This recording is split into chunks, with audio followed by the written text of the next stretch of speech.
ലോക ടൂറിസം ഭൂപടത്തിൽ ഇടം നേടി വർക്കലയുടെ സമഗ്ര വികസനത്തിന് മുതൽക്കൂട്ടായി മാറുകയാണ് വിനോദസഞ്ചാര മേഖല.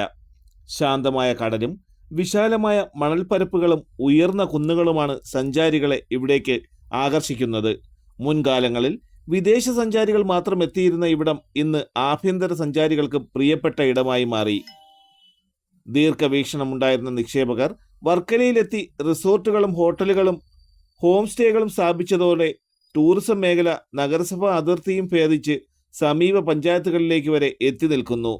തൊഴിലും വരുമാന മാർഗവും ലഭിക്കുന്ന വിവിധ ഇനങ്ങളായ ടൂറിസം വികസനങ്ങൾ വന്നതോടെ മേഖലയിലെ വീടുകളെല്ലാം തന്നെ റിസോർട്ടുകളും ഹോം സ്റ്റേകളുമായി മാറുകയും വാടക കരാറിലൂടെ 10 മുതൽ 15 ലക്ഷം രൂപ വരെ വാർഷിക വരുമാനമായി പ്രദേശവാസികൾക്ക് ലഭിക്കുന്നു. എന്നാൽ വിനോദസഞ്ചാര മേഖലയുടെ വികസനത്തിനായി വീടുകൾ വാടക അടിസ്ഥാനത്തിലെടുത്ത് ഹോം സ്റ്റേകളും റിസോർട്ടുകളും നടത്തുന്നവർ നേരിടുന്നത് വലിയ വെല്ലുവിളികളാണ്. നമ്മുടെ കാപ്പില് മുതൽ വെട്ടൂര് വരെ എടുത്താൽ ഒരുപാട് കാര്യങ്ങൾ പറയാനുണ്ട്. ഒരുപാട് കാര്യങ്ങൾ എന്ന് പറഞ്ഞു കഴിഞ്ഞാൽ ഇന്ന് നമുക്ക് മനസ്സിലാക്കേണ്ട ഒരു വിഷയം എന്ന് പറഞ്ഞു കഴിഞ്ഞാൽ ഒരുപാട് ഷോപ്പുകൾക്ക് ലൈസൻസ് ഇല്ല. തീരദേശ മേഖലയായ മത്സ്യത്തൊഴിലാളികളുടെ ഉപജീവന മാർഗമായ മത്സ്യത്തൊഴിലാളി മേഖല മൊത്തവും കയ്യേറി പിടിച്ച് കുറെ ഗുണ്ട തലവന്മാരെ വെച്ചുകൊണ്ട് പണപ്പിരിവ് നടത്തിക്കൊണ്ടിരിക്കുകയാണ്. അതില് ഓരോ ഹോട്ടലുകളിൽ ഓരോ പാവങ്ങള് പല പല രാജ്യത്തുള്ള ആൾക്കാർ വന്ന് വാടകയ്ക്കെടുത്ത് ആ വാടകയ്ക്കെടുത്ത ഹോട്ടലുകൾ റൂമുകളിൽ വാടക ഇനം എന്ന് പറഞ്ഞുകൊണ്ട് പൈസ പിരിക്കുന്നുണ്ട്. ഈ പൈസ പിരിക്കുന്നവർക്ക് അവർക്ക് വാടകയ്ക്കെടുത്ത ആ ഹോട്ടലുകൾ കറക്റ്റായിട്ട് നടത്താനോ എടുക്കാനോ അവരെ അനുവദിക്കില്ല. കാരണം എന്താണ്? അവരെ പൈസകൾ വാങ്ങുക, അവരെ ഒഴിവാക്കുക, അടുത്ത ആളിനെ കൊണ്ടുവരിക. അത് ഒരു മാഫിയ സംഘത്തിന്റെ കയ്യിലാണ് ഇരിക്കുന്നത്. ഇത് നാട്ടുകാർ മനസ്സിലാക്കേണ്ടതുണ്ട്. അതുപോലെ തന്നെ ഇനിയുള്ള അധികാരികൾ കറക്റ്റായിട്ട് അതിനൊരു നേരം കളയാതെ തന്നെ അതിന് തീരുമാനങ്ങൾ കണ്ടെത്തേണ്ടതുണ്ട്.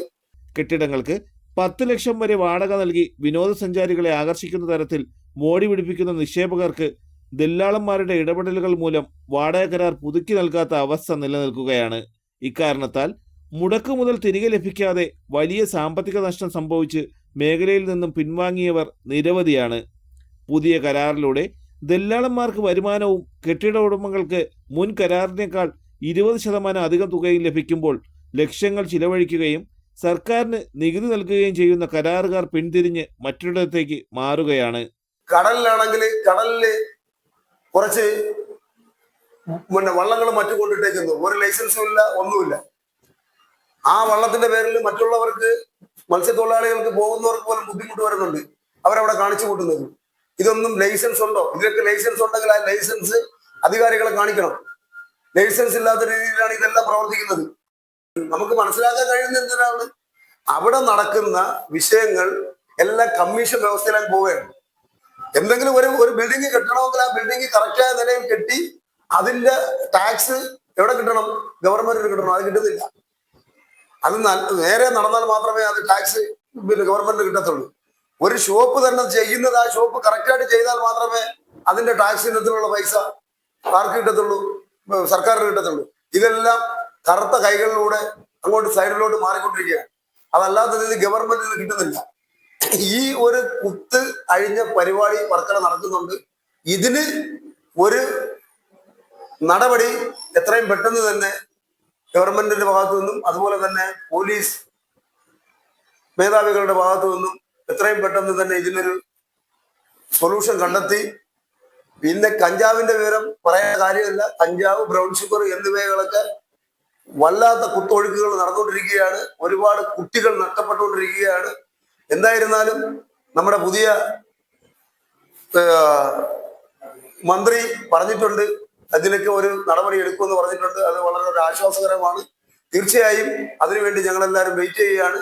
ഈ നാടിന്റെ, ഈ വർക്കലയുടെ ഒരു നന്മയ്ക്ക് വേണ്ടി ഞങ്ങളെല്ലാവരും പിന്നിൽ പ്രവർത്തിക്കാൻ ഉണ്ടാകുമെന്ന് കൂടി ഞങ്ങൾ അറിയിക്കുന്നു. എവിടെയെങ്കിലും എന്തെങ്കിലും വിഷയങ്ങൾ കണ്ടാൽ ജനങ്ങൾ തന്നെ ഇത് അധികാരികളെ വിളിച്ചറിയിച്ച് ഈ നാടിനെ രക്ഷപ്പെടുത്തണമെന്നാണ് എനിക്ക് പറയാനുള്ളത്. ഈ വിനോദസഞ്ചാര മേഖല ഉൾപ്പെടുന്ന പ്രദേശത്തെ 1000-ലധികം കെട്ടിട ഉടമകൾക്ക് ലഭിക്കുന്ന കോടിക്കണക്കിന് രൂപയിൽ നിന്നും യാതൊരു നികുതിയും സർക്കാരിലേക്ക് ഒതുങ്ങുന്നില്ലെന്ന കാര്യവും ഇവിടെ ഒളിഞ്ഞിരിക്കുന്നു. കരാറുകാരിൽ നിന്നും കൈപ്പറ്റുന്ന പണം ബന്ധുക്കളുടെയും സുഹൃത്തുക്കളുടെയും അക്കൗണ്ടുകളിലൂടെ കെട്ടിട ഉടമസ്ഥനിലേക്ക് എത്തുമ്പോൾ സർക്കാർ ഖജനാവിലേക്ക് നികുതി ഇനത്തിൽ എത്തേണ്ട വലിയൊരു തുക നഷ്ടമാകുന്നത് കണ്ടെത്താൻ യാതൊരു നടപടികളും അധികൃതർ കൈക്കൊള്ളുന്നില്ല. വിനോദസഞ്ചാര മേഖലയ്ക്ക് അപകീർത്തി ഉണ്ടാക്കുന്ന അനാശാസ്യ മയക്കുമരുന്ന് വിപണന സംഘങ്ങൾക്ക് മേഖലയിലേക്ക് അവസരങ്ങൾ നൽകുമ്പോൾ വർക്കലയിലേക്ക് എത്തുന്ന വിനോദസഞ്ചാരികളുടെ എണ്ണത്തിൽ ഭാവിയിൽ കുറവുകൾ ഉണ്ടായേക്കാം. അതുപോലെ തന്നെ അവിടെ ഒരുപാട് മദ്യശാലകൾ നടക്കുന്നുണ്ട്. ലൈസൻസ് ഇല്ലാത്ത നിലയിൽ മദ്യശാലകൾ നടക്കുന്നുണ്ട്. രാവിലെ 6 മണി മുതൽ പിറ്റേ ദിവസം വെളുപ്പിന് 4 മണി വരെ ഓപ്പണായിരിക്കുന്ന ഷോപ്പുകളും മദ്യഷാപ്പുകളും പിന്നെ പറഞ്ഞ മയക്കുമരുന്ന് ഷാപ്പുകൾ, അത് കഴിഞ്ഞിട്ട് പിന്നെ എന്തോ ഒരു മസാജ് സെന്റർ എന്ന് പറഞ്ഞുകൊണ്ട് ഓപ്പൺ ചെയ്ത് വെച്ചേക്കുന്ന വ്യഭിചാര ശാലകൾ, ഇതിന്റെ എല്ലാം പിന്നിൽ ആരാണ് പ്രവർത്തിക്കുന്നത്? ഇത് ഈ നാട്ടിലുള്ള പലർക്കും അറിയാം. ആരും എന്തുകൊണ്ടാണ് സംസാരിക്കാത്തതെന്നറിയോ? അവരുടെ ഗുണ്ടകളെ പേടിച്ച് ആരും മിണ്ടാത്ത ഒരു വിഷയമാണ്.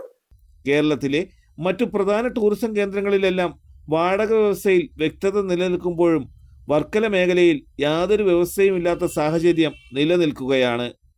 തലസ്ഥാന വാർത്തകൾ, Varkala.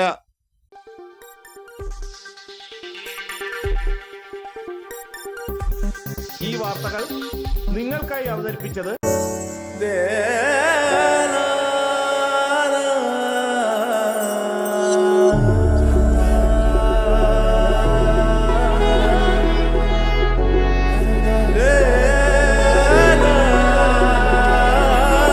Arabian Fashion Jewelry Wholesalers and Manufacturers.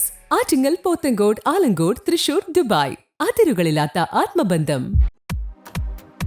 നിങ്ങളുടെ സ്വപ്ന ഭവനങ്ങൾക്ക് ചാരുത പകരാൻ അന്താരാഷ്ട്ര നിലവാരത്തിലുള്ള LED ലൈറ്റുകളുടെയും ബ്രാൻഡഡ് ഇലക്ട്രിക്കൽ, പ്ലംബിംഗ്, സാനിറ്ററി ഫിറ്റിംഗ്സുകളുടെയും വമ്പൻ ശ്രേണി ഒരുക്കി CS ഏജൻസീസ് ആൻഡ് ഇലക്ട്രിക്കൽസ്.